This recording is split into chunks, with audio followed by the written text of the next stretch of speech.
seems almost like an unwritten contract that we have with the people watching the show, that things will keep growing, and the complexity of the biggest set pieces especially has grown tremendously. When you look at the giant set pieces in the show to date, most of them have been from the books, and Hardhome is mentioned in the books. We know that something terrible happened there, but we don't know what happened. So this was an opportunity to show the audience something that is going to be fresh for everyone, whether you're a book reader or not a book reader. This is stuff that no one has seen.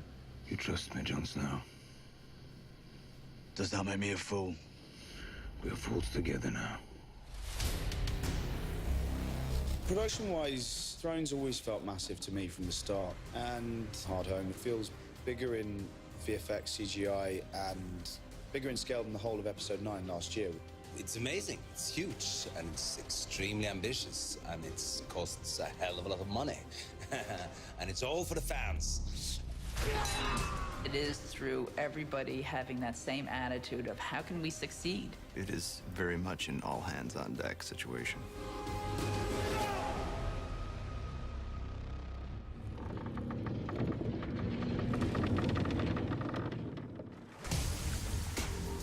It's very different from the other battles we've seen before, and it's way harder to shoot. We didn't know how big it was going to be until we actually got into pre-production with it. Whenever I read anything that's like a big battle sequences, you got to treat it the same as you treat a dramatic scene. Is like, what's the story? Whose story is it? Whose point of view is it? So kind of attacked it full force. I went away and I storyboarded for about 3 weeks, and I storyboarded the entire sequence as written originally, which was huge, which was probably 2 or 3 times as big as it is now as the thing we actually shot. Initially, the scene was written even bigger than it was, and it just got to the point where we were up against it because we wanted to get everything and we weren't sure how we were going to do it. It suddenly became apparent that there was a whole section of it that didn't need to be there, that was there because we were playing to the idea of a battle. And that made me realise that what I was really interested in what the story was and what the thread was, is it wasn't a battle, it was a massacre. It's not like the other battle scenes we've had, whether at Castle Black or Blackwater, where you've got 2 opposing armies coming together. Really, you've got the army of the dead coming and the wildlings putting up resistance for as long as they can and then getting massacred. And so it doesn't have the feel of a battle so much as a horror movie sequence. If you look at it as a massacre and you don't look at it as a battle, it changes all sorts of things. And then from that, the idea came out, well, what if we also restricted the point of view? What if we only told it from just the main character's point of view, and namely from Jon's point of view, because it's Jon's story in the end. And so that's where the idea of the stockade fence came in. We were all horror movie fans, and once he mentioned it, we all had this instinctive, immediate reaction that the thing that's on the other side of the door that you can't see is always going to be more terrifying than something you see in some giant sweeping helicopter shot. The whites come to the fence, you hear it all, it's all about sound design, it's all about the reactions on our whites' faces, but it's not really something you see. You just catch these glimpses of them to start with, and we hold off from seeing the monster for as long as possible. So now the monster behind the door, the massacre, the point of view, the restrictive viewing, all of those things started to make sense, and they coalesced into what ended up being Hardhome. We had something that was shootable, and now we had something that utilised our limitations as strengths instead of weaknesses. It's difficult to build a large-scale settlement that looks old and lived in and worn down by the elements. One of our most successful sets was Castle Black, and it served us really well over the years. It is so successful because it has that 360-degree lived-in quality. This set is built in the same area as Castle Black is, and so when I first came here, we went to see Castle Black, and it's a huge set, it's enormous, and I was in awe of the size of this set and the size of the pieces of timber and everything. And I looked below, and there was this set that was about 60 or 70 times larger directly below it, so that was fun. The rock quarry that we're using now was not the first choice. And when we started right at the start of the year, we actually thought that we'd be shooting in Iceland. We started in Iceland, and then when David and Dan wrote the sequence, I think Chris and I almost sent a simultaneous email to each other of, oh my God, we can't do that in Iceland. The scripted activity was just too great to take the show on the road, so we had a template for what it should look like, and we will shoot backgrounds in Iceland that will extend this set, so this set will exist in a place in Iceland when you see the final product. We're going to match this up with a 3D model scan in Iceland, so the two get blended together. We have these opticopters that fly over and take photographs and stuff. They're tiny little things, you know, like little drones, I think, and they just fly over and they take photographs, and from the digital data from the photograph, you extrapolate a 3D model from it. Castle Black already exists within that quarry, and so it eventually ended up being the perfect spot, right on this existing. Hardhome, just by its very name, should be a tough environment. So it was just a matter of turning this location and winterizing it into an austere, volcanic black beach. We were wanting something that was particular to the Hardhome space itself. And what that meant was our guys were able to take, you know, skins and branches and pieces of timber and things that would have been found and create these little dwellings out of them.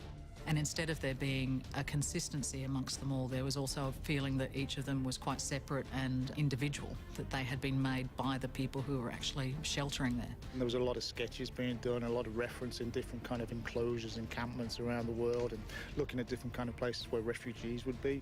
We were looking for a different building style than we had used before. So we were looking at very sort of Nordic construction. And what that meant was that we were able to establish a building style in the huts that we hadn't seen before on Game of Thrones, with the beautiful grass roofs, for instance. We're supposed to just feel a little bit more thrown together and repaired and older, and I mean the docks are a little bit rougher. This is where full credit needs to go to Tom Martin, the construction manager. He is an absolute genius at finding reclaimed timber, and that timber is 100 years old, I think. It's all real timber, and it was also quite a challenge for construction to get these materials, because the whole turnaround was so sudden. The art department and construction have done a really great job of turning what was a notion into reality. Everything had to be positioned by machinery because it was massive. We build it for real because the action is for real. To think it was built for one episode. I mean, you know, most of these sets, they're built for many, many episodes. Hardhome is kind of special because it's an exterior set and it's built really for about 20 minutes of one episode. First time I walked on set, I was, and I mean this in the best sense ever, humbled by just the scale of it and the dedication everybody has to make this look fantastic. Deb Riley has done such an amazing job of conveying a sense of desperation with the Hardhome set. You sense the plight of these people as soon as you see the conditions to which they've been reduced to living. Jon Snow's come to this place not knowing what to expect, and I think it must be incredibly shocking to land in this environment. I've been told it was a good set. I didn't really realise they'd paint an entire quarry white, which was quite impressive. It's great having so much of this stuff actually on set, practical. You know, we've got, I think, the best visual effects team in the world, but whenever possible, anything we can get in camera, we want to get in camera, because in the end, there's just nothing that's going to feel more real than reality. The scale of the fence itself that gets sort of knocked over by the whites as they come in. It's a real credit to our SFX department, the way they sort of made that movable ramp, which could get pushed down and go back up again. We talked about the stockade fence, thinking maybe we'll get some of it real and the rest will be filled in by green screen. They ended up building a real stockade fence. I mean, they just put it up there and it looks fantastic. The fence with 12 tons in total, and when it goes, it really goes, you know. So it takes a lot to slow it down. It's 40 feet long, and we pushed it over with hydraulic rams. The fingers of wood at each side, they have cables that run through them, which are fitted to electric releases, so that when the releases go, those sections come down as a kind of finger effect. One of the aspects of the effects that Miguel was very keen to have was a very strong weather effect, which comprised falling snow and fog. The smoke machines we have are the biggest smoke machines you can possibly buy. You know, we have 5 of those. It took about 3 weeks to snow this quarry. We had 2 crews here doing it. Effects-wise, Thrones is never easy. It's one of those things you have to get very patient with this, because the look of Thrones is so important that you have to get it right, and it's just as important as what you're doing. When the smoke comes in and the snow comes in and the wind comes in, it's like so powerful and noisy and wild that you don't need to try to act. It's just, everything is just very real. When you get the right level of smoke, it feels like you're there, because also it blocks out all the roads and the greenery and the rest of the crew. You're in the thick of it. The smoke itself is great, and I think the whole concept of the army arriving and bringing this weather front, this massive fog, is fantastic. The challenge is obviously being, trying to get a consistency to the smoke, and we have some very big smoke machines here, so we can cover the wind directions and have smoke out on the water. But as in a true Game of Thrones nature, we don't let real nature throws at us stop us. So we shoot out here in plus 30 miles an hour winds and sideways rain, and the smoke just looks great. And I mean, it helps that it's uncomfortable. Oftentimes on set with Game of Thrones, the conditions are so challenging. It's cold, it's wet, it's miserable. So when you see people being cold and wet and miserable, they're not acting. The day it was meant, like shit was meant to get real with the fans and the snow and everything. This huge gale came in and it changed the whole energy and dynamic of the scene we were doing and made it very Apocalypse Now. The day we started with the attack from the Whites, the weather just went crazy and it was raining like hell. So you have like 600 people standing in the rain for 12 hours a day. And the spirit is still high as this. I really like the fight. The thing about Christopher, you don't have to build him up, you have to just rein him back a little bit. He moves so well, he's awesome, he doesn't pull much, and the stun guys love it. We've developed Tormund's way of fighting, and in Norwegian we have a saying about like the Vikings that they go berserk, and that's what Tormund does. He just goes crazy. Most of the things are like Rowley is shouting, hit him harder. That's my main goal and my main task. I have a big fight sequence in this, which I'm thrilled about. Actresses don't usually get to do a lot of fighting, and I haven't done a lot before this, so I was thrilled. They've given me a brilliant, really long fighting sequence where I get to kill off 12 huge men. It's definitely one of the harder things I've had to do, because even though we've rehearsed it really well, when you add the costume, snow, wind machines, could barely see anything, and just, when you look around and you see 600-800 people at work, you don't want to be the one messing it up. So I was definitely pumped up, but also probably the most nervous I've been in a while. Yeah. She was fantastic. So she starts off with a sword, ends up with double axes. She's not done a fight sequence before, but she used to be a dancer, so she moves incredibly well. She takes instruction really well, and she's pretty tough, to be honest. The brilliant thing is, after she's chopped up about 12, 15 grown men, here comes along 6 small children, and she can't bring herself to do anything, even though they're also white and end up killing her. It's just something wrong about attacking children. We were just trying to make it evil. It seemed only fitting that the people that should kill her should be child whites, and David and Dan were absolutely adamant from day one that they wanted her to die at the hand of a bunch of munchy children.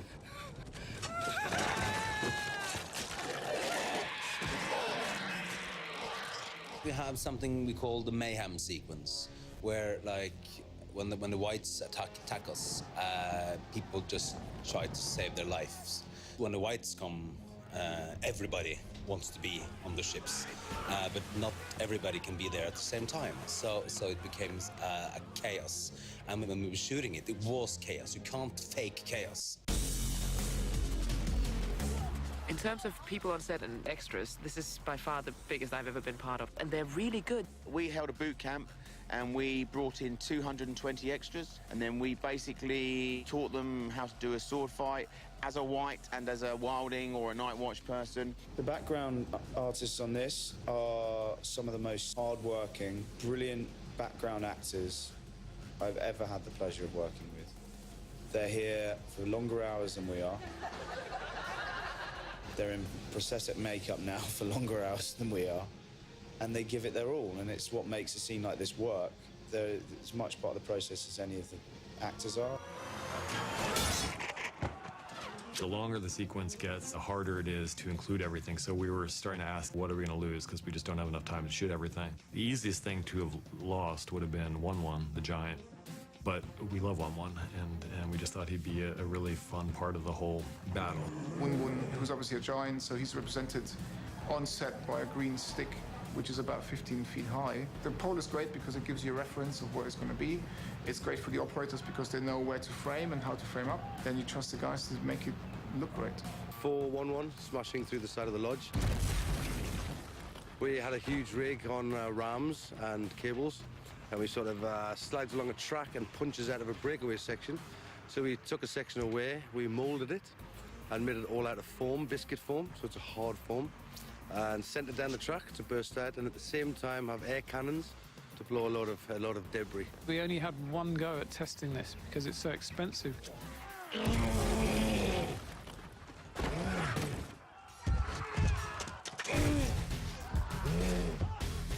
It's not like we can burn this place down once and walk away from it. It was a fire that had to last for a week. So we're constantly setting the place on fire, constantly extinguishing it. With any good battle, it's trying to come up with some individual moments that are going to stand out that you remember. There's John's fight with the White Walker. We called him White Walker X. We wanted to make it just brutal. Like, this isn't a fight, this is just an annihilation. We had to have these two guys fight when one of them was clearly much stronger than the other, and their swords couldn't touch for the entire fight or it was over.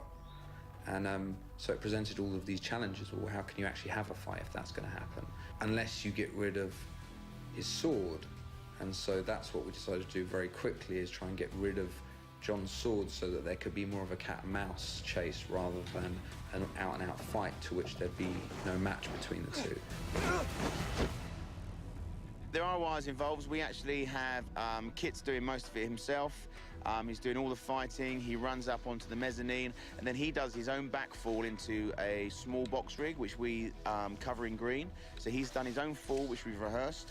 And then what we do, we put the double on a wire, and we decel the double into the floor, into the real floor. And then we just use a clever cut where the double hits the ground on a wire.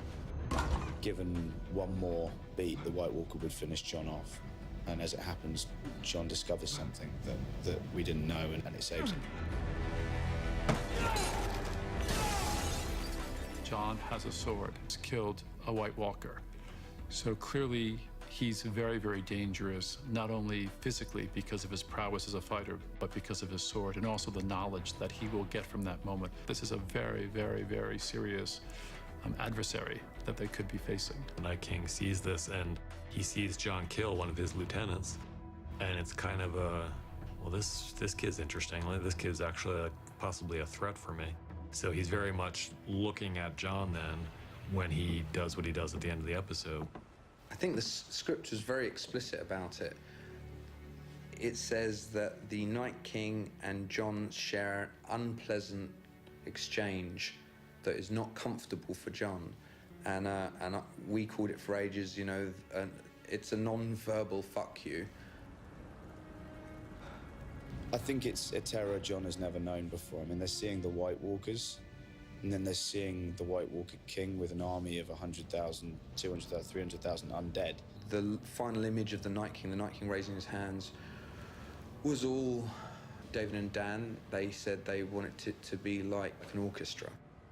He's the conductor raising his orchestra of the dead.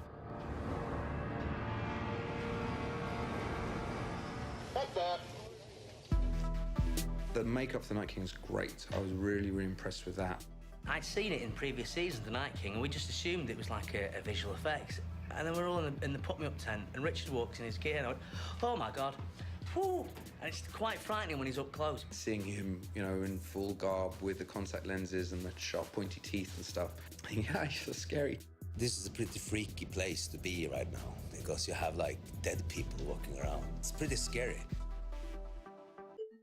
On any one day, we've approximately got around 80 to 85 whites. We have 45 background masks, which are just like pullover masks, and we have about 30 hero foreground makeups. David and Dan were very, very specific. There's a line in the script that says 10,000 whites came running across the field towards us. And I said running because they're not zombies, goddammit. That's their line. I think that's a direct quote. In general, an average call for us on Game of Thrones is about 3:30 in the morning. The more extensive makeups are about 4.5 hours in length. The whites, we've got various stages, starting from what we call like super fresh, which are our guys who'd only been dead for a week or 2 weeks or so. And then we've got what we call mid-decomps, which and these guys they've been dead supposedly for about 6 months to 2 years or something. So they're much more extensive makeups. And we have full facial appliances. They've got sort of receding hairlines, and sort of small lace hair pieces. And then we have what we're calling our extreme green screen whites. And all the green screen is basically removed by visual effects.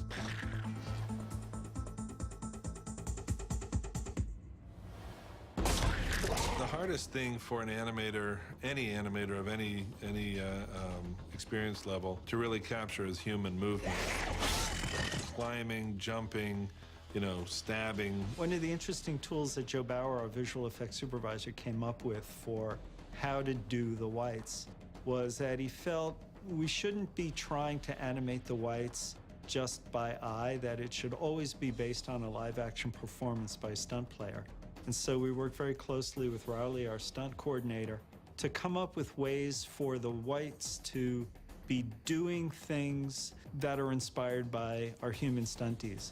I had to shoot reference that we could give to the animators, and we could circle a performance and say, this white should be doing this white should be doing that. We knew that 1-1 smashing out of the long haul was going to be a really neat moment. When 1-1 is batting whites out of the way, we have stunties on a pull rig being thrown out of the way by our special effects and stunt team. And they just did an enormous job that provided great and organic and realistic behavior for us to copy. I spoke to Stuart, special effects, very early on, and I said, Stuart, we need something that's this shape, that's the size of a full-scale giant, and we need to put these guys in suits with tracking markers on them, color-coded, and they need to mimic basically the moments where 1-1 is interacting with the whites. We called it the Christmas tree. It's a 16-foot-tall cone covered with padding and cargo netting, and then our stunties were throwing themselves at it from platforms. And then that performance was something that was hand-rotomated or copied by our visual effects team and applied toward the behavior of CG skeletal whites. It was a lot of fun to watch these guys in green suits whipping themselves at this bucking bronco Christmas tree. But there's a lot of that kind of craziness that goes into making something like this.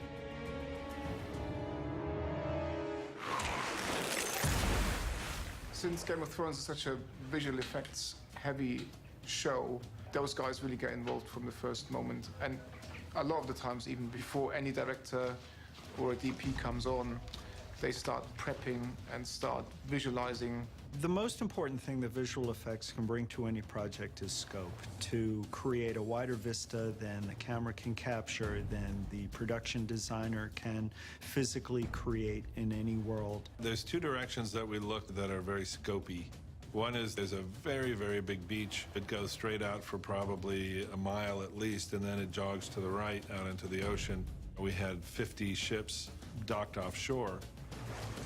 And then when the storm hits, it comes over the distant mountains, and it's a great way of showing just how big these spaces are and how big the storm front is. It has to look real, but it has to behave in a way that's not only unnatural, but it's also really scary and really threatening. It needs to feel like a nightmare. The White Army is actually attacking from two sides. They're attacking from the large camp and hitting the stockade wall, and then they're also coming over the edge of a cliff and just dropping down into that same fishing village, getting up and continuing. One of the pieces of the sequence that worked out, I think, very well is the whites, the lemming whites, we called them in production, was the ones who run past the White Walkers and fling themselves off the cliff. It felt like such a strong visual way to put across how implacable and unstoppable and single-minded these things were. For the lemming jump, the stunt team had 12 stunt performers dressed as whites, and we did a crane move that traveled with them as they were running, and then they leap over the side onto green mats. So we have to do an on-camera digital handoff for each of those guys, and then everybody else is CG.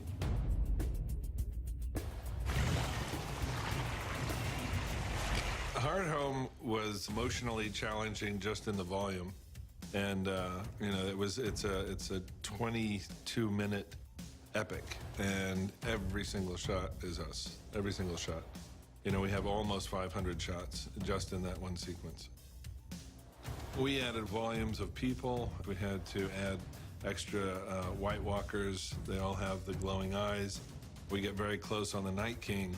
We added an ice effect that looks like, you know, a layer of ice on them, plus the horns that are part of the design. We made those translucent as if they're, you know, almost an ice sculpture. When the Night King raises the dead at the end of the Hardhome sequence, there were quite a few dead to be raised. And so we have a number of extras, but not nearly as many as we're going to need ultimately in the look of the final shot. So we'll handle that through tiling, where we'll take our group of extras and we'll repeat them in different places within the scene so that it looks as if there's a bigger crowd, and those are pieces that are photographed, so they're very realistic. And then we'll fill in the background with CG characters. It's always exciting to see these impossible ideas that were floating around in your head and on the page show up on a screen looking better than you ever expected them to look. Hardhome was unprecedented, even for Game of Thrones. It was a challenge for every department. All of the departments have had to, you know, work very closely on it. You know, special effects, stunts, art department, visual effects. We're all so entwined in how that place works. It's been a real labour of love, I think, for everybody. I always knew this was going to be a special sequence. There's always a big set action piece for my character. I didn't really expect it to be that big. It doesn't even feel like TV, it doesn't even feel like film, it feels like it's real, actually. There's a rhythm to the writing that is very satisfying to listen to, it's very satisfying to work with, and it's very satisfying for the actors to play. You know, a good script is a good script, and you can't really beat it. It was such a beast to slay, and we're very fortunate to have such gifted people and such dedicated people working on these big sequences. It's just probably the most intense 15-minute sequence we've ever put together, so I'm just very proud of everyone who worked on it, because a lot of people worked incredibly hard. By the time people are watching this, they will already have seen it and judged it, but we're very happy with it.